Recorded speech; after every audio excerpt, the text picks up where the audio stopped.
Tabletop Spotlight, brought to you by Dragon's Lair Comics and Fantasy.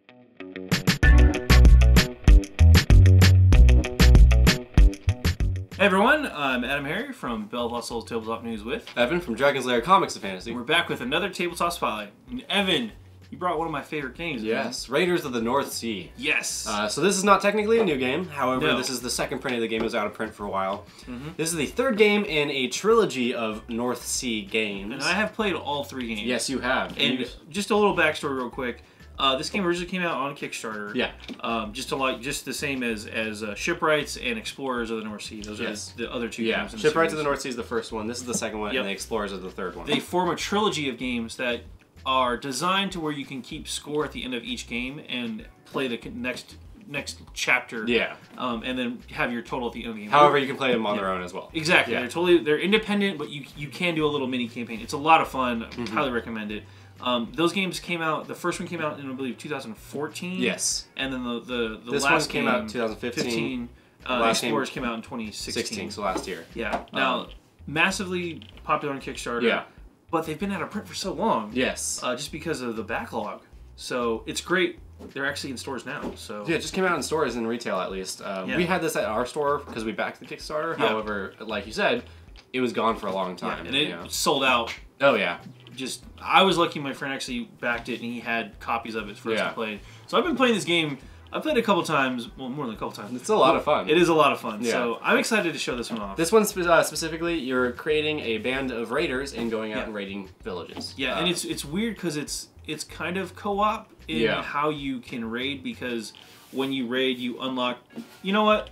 How about we do that when we go in? Let's just take a look inside Raiders of the North Sea. All right, Evan, we have Raiders of the North Sea. Are your hands trembling? Dude, I'm so excited. I am really excited about this game. I don't know.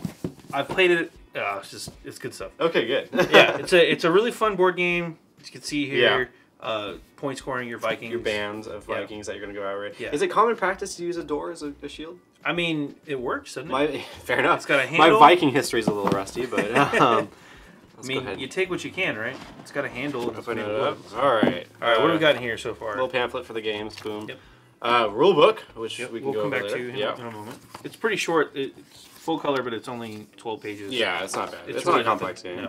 No. We got punch outs. Yes, we'll go through these real quick. So food.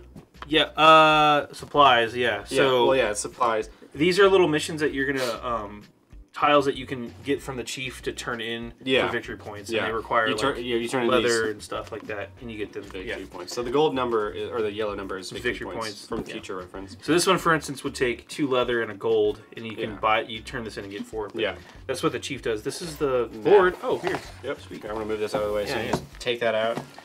It's really a pretty cool nice board. Yeah. I really love the art style of this game. Start with the village down here. Yeah, we'll start and we'll move down. So this is this is kind of the starting area. Yeah. This game is kind of a worker placement. Yeah, let's just say worker placement. It's a little worker placement, sure. Yeah. So you start the game. Each person has a couple of workers. You can place them in different locations. You can upgrade your workers here in your Viking village. Well, you should say too. There's 3 different colors of workers: the black, white, and gray. Yes. And some areas only require certain colors. Right, and actually, you upgrade your workers by invading areas up here. Yes. To swap out your workers. So, for example, if you wanted to attack the harbor here, it takes one black worker. Yeah. And then you drop that one down, and you would get. Oh, yeah. Oh, actually, I think it starts with the black worker. You take the black. You take the black worker. That's right. You take it away. Yeah. Yeah, and you can upgrade your gray and black workers. Yeah. So it's this really unique system. But once a worker is here, once they're locked in, they don't get to come back. Yeah. But you'll have a different worker, which then you can use to attack this tier, and then eventually you move up and attack the top tier, which requires the white color. Those are the fortresses. Yeah, so you go black, gray, white. So, yeah, exactly. But as you attack fortresses, you get better workers. Which means when you look back down here, for example, when you go to the silversmith, if you place your starting worker here, you get 3 silver. If you place the black worker there. Yeah. Yeah. Yeah, and then gray or white, you get 2 silver. Right. Yes. And it actually behooves you to do this earlier in the game, which is why it's the black worker. Right. So, yeah. Anyway, it's a really interesting, fun game. Over here is where the chief's tributes go. So these cards would go here, and then it's so cool. You're really excited. Yeah, I'm remembering playing this and how much fun I had. It's really cool. When, so this is the village. This is kind of tier 1. Then yeah, it moves up. It moves up. Yeah, kind of like tier 2 kind of settlements, and then tier 3. And if you notice here too, it requires.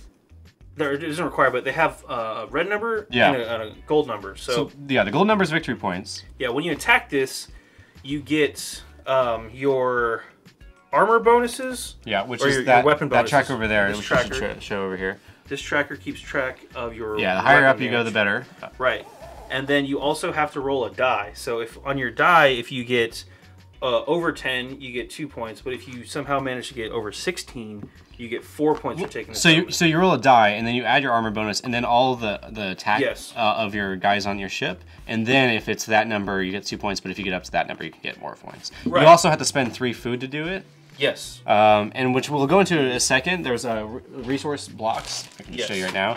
There's this black resource called I can't really call it Valkyries or something like that. And yes. If there's any here, these. if there are any here, when you raid, you don't get to take it. It's not technically a resource. It counts as one of your guys dying in your ship. Yes. But it's not well, it's not a bad thing because then you get to move up in this tracker right here, yeah. and at the end of the game, depending on where you are, you get victory points on that tracker. So right. your guys dying is actually a beneficial thing in the end. Yeah, and then the VP tracker goes all the way around the top of the board, all the way back down here. So, and then it loops back around if you need to. So, I want to show the cards. We don't really actually have to open this because it shows the 2 kinds of cards. There are your people, which are the band that you put on your boat. Now they have an attack up here. That's how much it costs to put them down in your boat, and you get.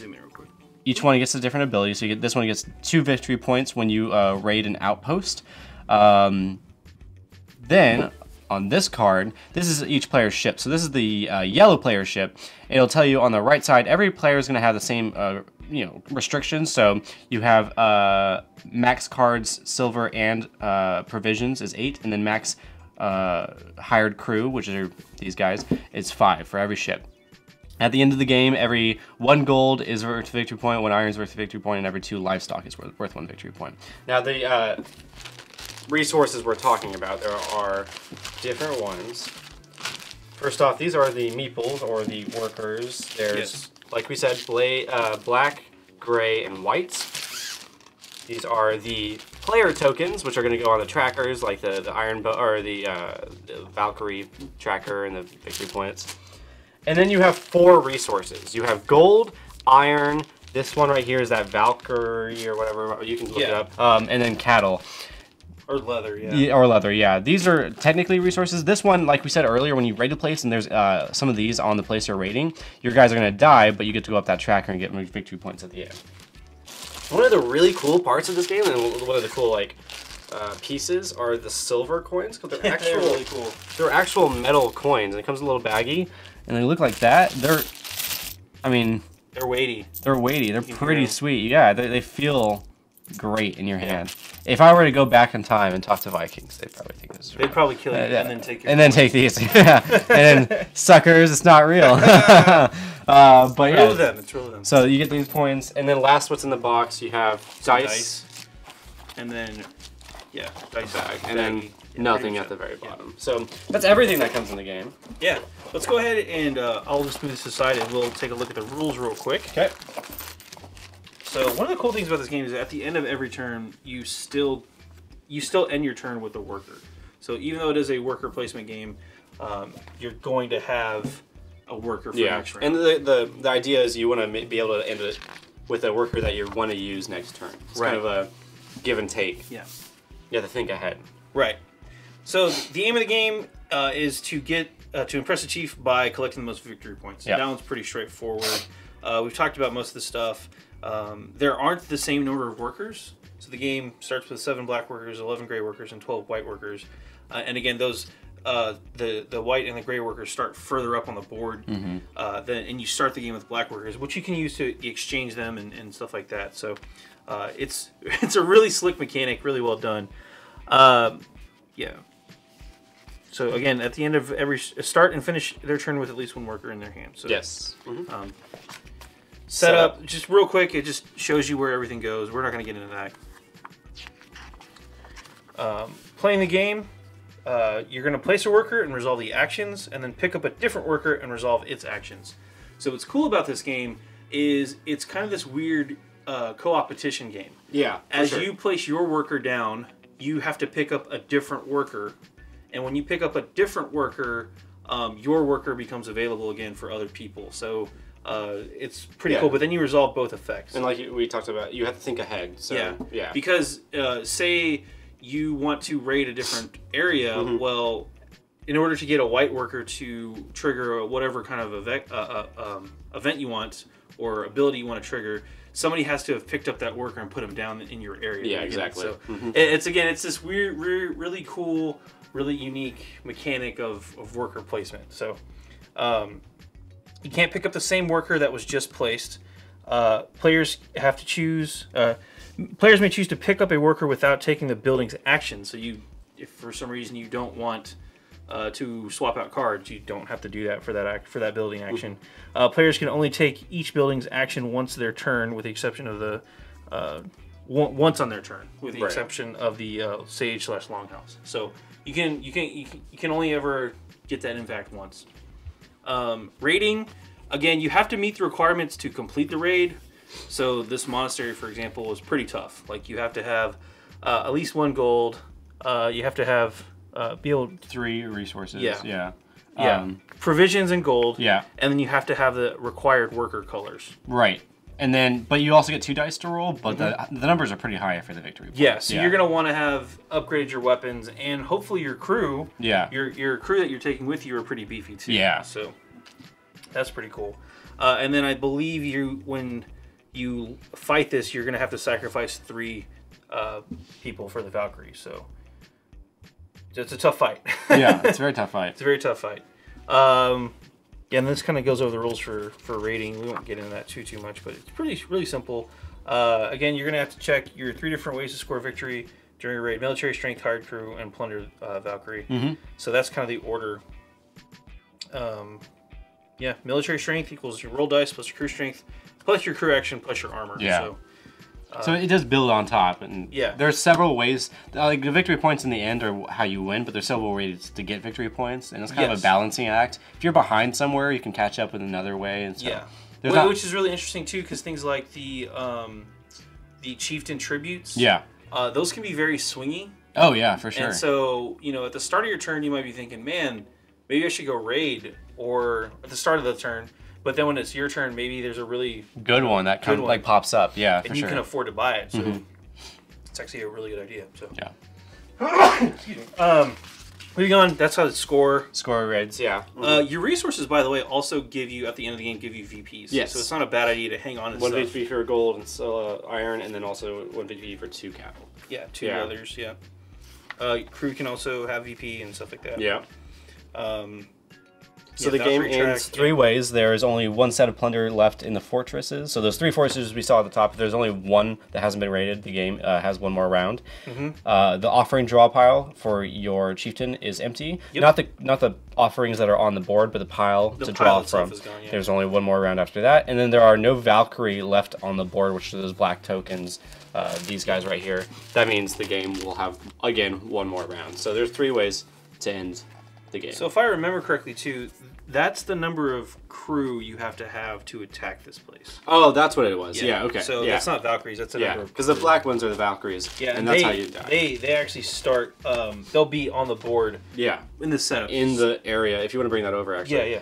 In the area where all the resources are, so there'll be like... There'll be a pile of resources there, and then if there's Valkyries, that's going to be... And so that's actually why there's 2 here for the fortress, because you can attack this twice. Yes. And so there's going to be different...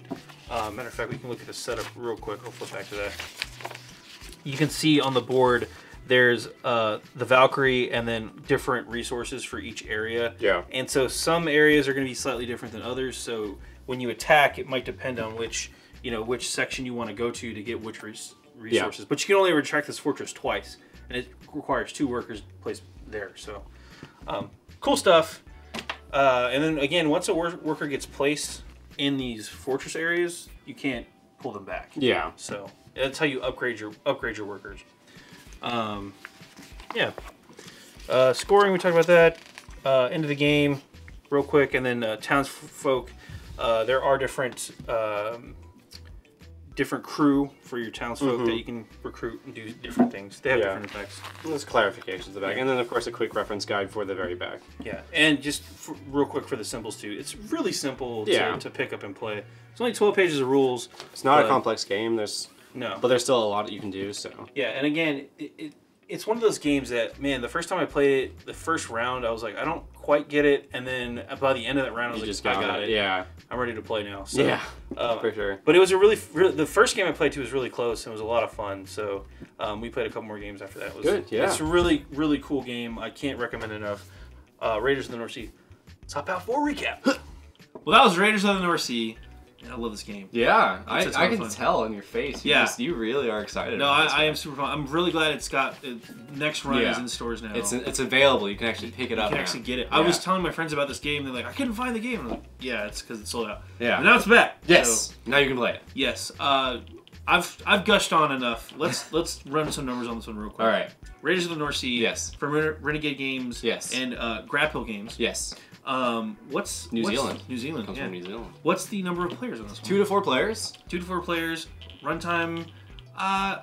It depends. It depends on the amount of players. Yeah, I would say it's like 40 to game. 90 minutes. Yeah, 40 to 90 minutes. 45 hours. Yeah, in between.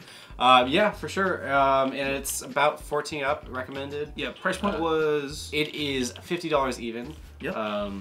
Which is great. You get a lot of replay out of this. Oh, for sure. And especially too, if you get the other 2 games, then you can expand on them. Oh yeah. Speaking of which, there are 2 expansions for this. 2 expansions for this one. Yeah, came out or coming out in 2017. Yeah. Hall of Heroes was one, and the other one was Fields of Fame. Yes. So you also have expansions. The other 2, the third one, Explorers of the North Sea, will get an expansion projected next year, and the first one already. Shipwrights has an expansion. Yeah. And again, if you get the whole bundle, the whole saga, North Sea saga, if you get the whole trilogy of games, it's a blast to play through all 3 in a row. Again, it's designed where you can keep track. And what's also fun too is like each game is different. It's a different system. Yeah. There are different systems, there are different games. Mechanics. Things don't carry over except for your score. Yeah. But what's neat about it is between each game, it's like the first game is like a ramp up to this game, and then storyline wise, but also mentally wise. Yeah. And then the final game, Explorers, is more of a cool down from playing this game. It's a really nice. They did it very well. Yeah, the curve of mental, strain is like ooh, so it's pretty fun. Sure. And again, all the games, same awesome artwork. Yeah. Ton of fun, really great mechanics just across the board. So go check them out. Yeah.